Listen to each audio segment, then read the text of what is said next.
Hello everyone, welcome to all of you at physicsophile hub YouTube channel. आप सभी का फिजिक्सोफाइल hub YouTube channel पर स्वागत है। आज की क्लास में हम इलेक्ट्रिक चार्ज को डिटेल में जानेंगे। इसके पहले आपको ये एश्योर होना पड़ेगा कि क्या आपने प्रीवियस क्लास को अच्छे से देखा है, क्योंकि कहीं ना कहीं आज की क्लास पिछले क्लास से कनेक्टेड है। तो बच्चों, थोड़ा सा समय लेके हम पिछले क्लास के जो इम्पोर्टेंट पार्ट थे उसको रिवाइज कर लेते हैं, फिर आज की क्लास में हम लोग आगे बढ़ते हैं। तो बच्चों, क्या क्या हमने बातें लास्ट क्लास में सीखा था कि अगर कोई भी दो बॉडीज हैं और उनके बीच में फ्रिक्शन कराया जाता है या घर्षण कराया जाता है, तो उस सिनेरियो में किसी एक बॉडी से दूसरी बॉडी पर इलेक्ट्रॉन ट्रांसफर होता है। याद रहे कि ये दोनों बॉडी स्पेसिफिक होनी चाहिए, ऐसा नहीं किन्हीं भी दो बॉडीज को आपने ले लिया।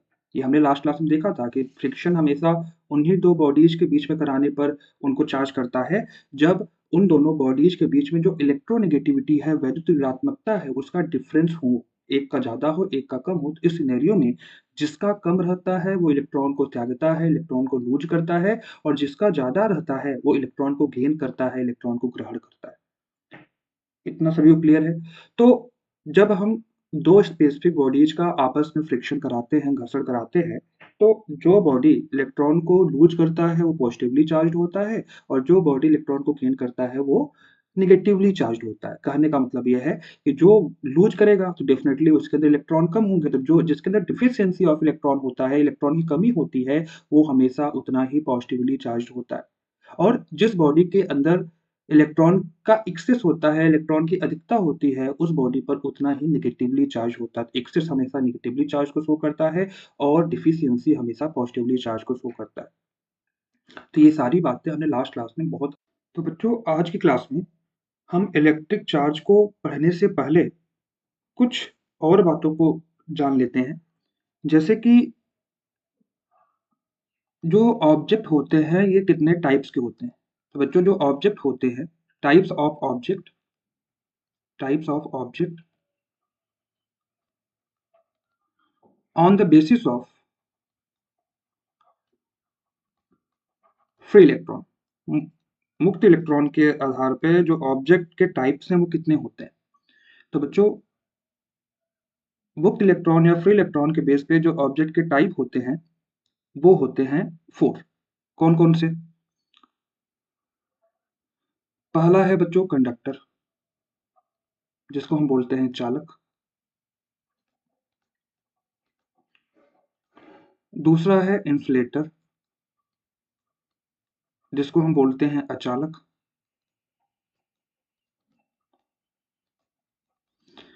तीसरा है बच्चों सेमीकंडक्टर, जिसको हम बोलते हैं अर्धचालक।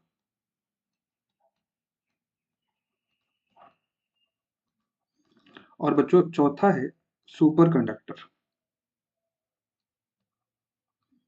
जिसको हम क्या बोलते हैं? अतिचालक।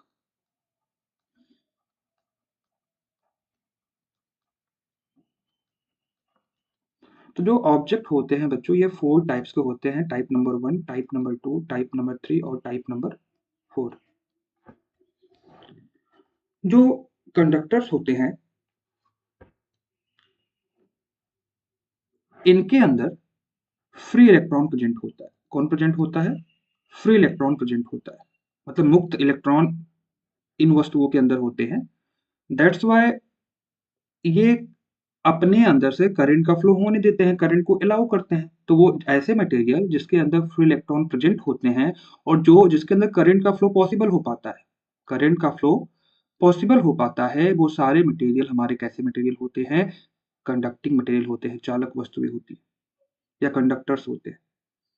बच्चों, जितने भी आपके मेटल्स होते हैं, जितने भी आपकी धातुएं होती हैं, सारी धातुएं कंडक्टर की श्रेणी में आते हैं, चालक की श्रेणी में आते हैं। क्या इतनी बात क्लियर है? तो कंडक्टर क्या होता है? जिसके अंदर फ्री इलेक्ट्रॉन होता है, और यही फ्री इलेक्ट्रॉन बच्चों रिस्पॉन्सिबल होता है करंट के फ्लो होने में। तो हम इसको इनडायरेक्टली कह सकते हैं कि वो मटेरियल जिसके अंदर करंट का फ्लो पॉसिबल होता है, करंट का प्रवाह संभव हो पाता है, ऐसे मटेरियल को हम कंडक्टर्स बोलते हैं। और जितने भी आपकी धातुएं होती हैं वो कंडक्टर की श्रेणी में आती हैं। ऑलराइट। इंसुलेटर क्या होते हैं बच्चों? इसका जस्ट अपोजिट, जिसके अंदर फ्री इलेक्ट्रॉन नहीं होता, जिसके अंदर फ्री इलेक्ट्रॉन नहीं होता है। और अगर फ्री इलेक्ट्रॉन नहीं होगा तो बच्चों ये करंट का फ्लो नहीं करा पाएगा। तो इसका जस्ट अपोजिट आप बोलेंगे कि ऐसे मटेरियल जिसके अंदर फ्री इलेक्ट्रॉन प्रेजेंट नहीं होता है, फ्री इलेक्ट्रॉन्स प्रेजेंट नहीं होते हैं, और जिसकी वजह से ये करंट का फ्लो नहीं करा पाते, तो ऐसे मटेरियल को हम इंसुलेटर्स बोलेंगे। तो बच्चों आपको इंसुलेटर्स पता ही है, प्लास्टिक हो गया, है ना, वुड हो गया, लकड़ी हो गया, तो ये सारे जो एग्जाम्पल्स हैं बहुत सारे, ये इंसुलेटर के ही एग्जाम्पल हैं। अब बच्चों सेमीकंडक्टर क्या होता है? तो बच्चों देखो, सेमीकंडक्टर हमारे क्लास 12th का एक चैप्टर ही है, एक यूनिट ही है, जिसको हमें डिटेल में पढ़ना है। बट बच्चों सेमीकंडक्टर का रोल हमारे लाइफ में बहुत ज़्यादा है। आज हमारी जो डिपेंडेंसी है सेमीकंडक्टर पर बहुत ज़्यादा है। आप देखते हो ना कि जो पर्सनल कंप्यूटर है, यानी कि आपके मोबाइल वगैरह, ये भी तो एक पर्सनल कंप्यूटर है। आप इसको अपने पॉकेट में लेके चल रहे हो, आप सारी इंफॉर्मेशन को छोटे से ऑब्जेक्ट यानी मोबाइल फ़ोन के अंदर आप देख पा रहे हो।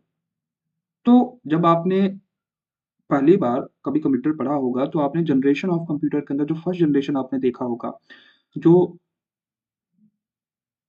वैक्यूम ट्यूब बेस्ड थे, वैक्यूम ट्यूब पर आधारित जो कंप्यूटर बना था, बच्चों उसका साइज़ आपने सुना होगा कि एक कितने बाय कितने कमरे के बराबर था, उतना उसके अंदर वायरिंग वगैरह किया गया था। लेकिन आज हम उस कंप्यूटर को आज इतनी छोटे कंप्यूटर में कैसे कन्वर्ट कर पाए? तो बच्चों कहीं न कहीं इसका रोल सेमीकंडक्टर का रहा है इसके अंदर। सेमीकंडक्टर क्या करता है? ये सारी चीज़ें हम जब सेमीकंडक्टर पढ़ेंगे तो वहाँ डिटेल में जानेंगे। फिलहाल के लिए बस इतना हम यहाँ समझ सकते हैं कि सेमीकंडक्टर एक ऐसा मटेरियल है जो आपका कंडक्टर और इंसुलेटर दोनों की तरह वर्क करता है। कंडक्टर और इंसुलेटर दोनों की तरह वर्क करता है, मतलब ये चालक और अचालक दोनों की तरह कार्य कर सकता है। जब हमें चालक की तरह काम कराना होता है तो हम टेम्परेचर को ज़्यादा कर देते हैं। टेम्परेचर को हम क्या कर देते हैं, ज़्यादा कर देते हैं, और जब इंसुलेटर की तरह काम कराना होता है तो टेम्परेचर को कम कर देते हैं। ये कम ज़्यादा क्यों किया और क्यों ये वर्क किया बच्चों, फिलहाल ये सारी चीज़ें हम जब सेमीकंडक्टर चैप्टर पढ़ेंगे तो वहाँ डिटेल में जानेंगे।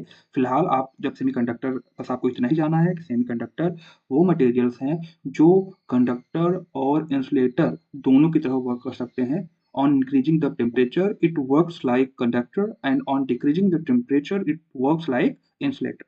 मतलब तापमान बढ़ाने पर ये कंडक्टर। तो बच्चों जर्मेनियम और सिलिकॉन है, ये इसके एग्जाम्पल है। तो आपके एग्जाम में पूछा जाता है कि बताइए सेमीकंडक्टर के एग्जाम्पल्स कौन हैं, तो बच्चों वहाँ पे ऑप्शन में आपको या तो जर्मेनियम देखने को मिलेगा या तो आपको सिलिकॉन देखने को मिलेगा। तो इस चीज़ को आप याद रखिएगा, ये जर्मेनियम और सिलिकॉन जो है एग्जाम्पल के तौर पर आपके एग्जाम में बहुत बार पूछा गया है। और बच्चों लास्ट वन हम सुपर कंडक्टर यानी अतिचालक की बात कर लेते हैं। तो बच्चों देखो, सुपर कंडक्टर अभी नेचुरली तौर पे, प्राकृतिक तौर पे बच्चों ये उपलब्ध नहीं है। लेकिन हाँ, इसको हम लैब के अंदर हमने बनाया है। पहली बात तो ये समझ लेते हैं सुपर कंडक्टर क्या होता है। सुपर कंडक्टर बच्चों वो मटेरियल्स होते हैं जिनका जो रेजिस्टेंस होता है, ये लगभग 0 होता है। तो बच्चों ऐसा कोई मटेरियल तो आज तक हमने जाना ही नहीं कि जिसका रेजिस्टेंस 0 होता है, क्योंकि चाहे जितना अच्छा आप कंडक्टर ले लो, कोई भी कितना भी अच्छा आप मटेरियल ले लो, उसका कुछ न कुछ रेजिस्टेंस तो होगा ही होगा। जैसे अगर आपसे पूछा जाए कि सबसे अच्छा कंडक्टर या चालक कौन-सा है? तो आप कहोगे सिल्वर। लेकिन सिल्वर तो बच्चों एक प्रीशियस मेटल है, एक जो बहुमूल्य ये धातु है। दैट्स व्हाई हम इसके बाद कॉपर का यूज़ करते हैं, क्योंकि सेकंड जो सबसे बेस्ट हमारा मेटल है, वो है कॉपर। बट रेजिस्टेंस यहाँ पे हम 0 कह रहे हैं, इसका मतलब है कि ज़ाहिर-सी बात है कि अगर सबसे अच्छा चालक के अंदर या सबसे अच्छे कंडक्टर के अंदर भी रेजिस्टेंस है, तो सुपर कंडक्टर जिसका रेजिस्टेंस 0 होता है, ऐसा तो कोई मटेरियल अभी तक हमने खोजा नहीं है। डेफिनिट तौर पे बच्चों नेचुरली हाँ, ऐसा कोई मटेरियल नहीं खोजा गया है। बट हाँ, लैब के अंदर कुछ सर्टेन कंडीशन के अंदर हमने सुपर कंडक्टर को बनाया है। देखो बच्चों, क्या होता है कि टेम्परेचर को घटाने-बढ़ाने से जो रेजिस्टेंस होता है, ये वैरी करता है। ये जब हम आपको करंट इलेक्ट्रिसिटी वाला चैप्टर पढ़ाएँगे, तो वहाँ देखेंगे कि किस तरीके से टेम्परेचर के घटने या बढ़ने से जो रेजिस्टेंस या रेजिस्टिविटी है, प्रतिरोध या प्रतिरोधकता है, ये घटता या बढ़ता है। तो बच्चों जब हम इसको वहाँ पढ़ेंगे तो डिटेल में जानेंगे। फिलहाल अभी यहाँ के लिए इतना समझ लेते हैं कि यहाँ पे जो मेटल है जिसका रेजिस्टेंस बच्चों कुछ न कुछ है, अगर हम टेम्परेचर के अलोंग उसको घटाते जाएँ, टेम्परेचर की वैल्यू घटाते जाएँ तो बच्चों उस कंडक्टर का रेजिस्टेंस भी घटता जाता है और घटते-घटते एक बहुत मिनिमम टेम्परेचर पे जा कर के ये किसकी तरह वो काम करना शुरू कर देता है, सुपर कंडक्टर की तरह काम करना शुरू कर देता है।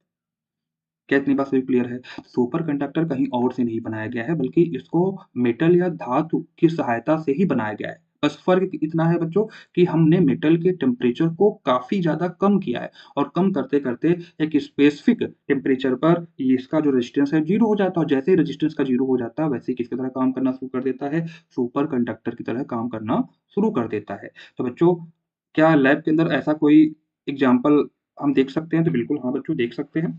वो वो क्या है?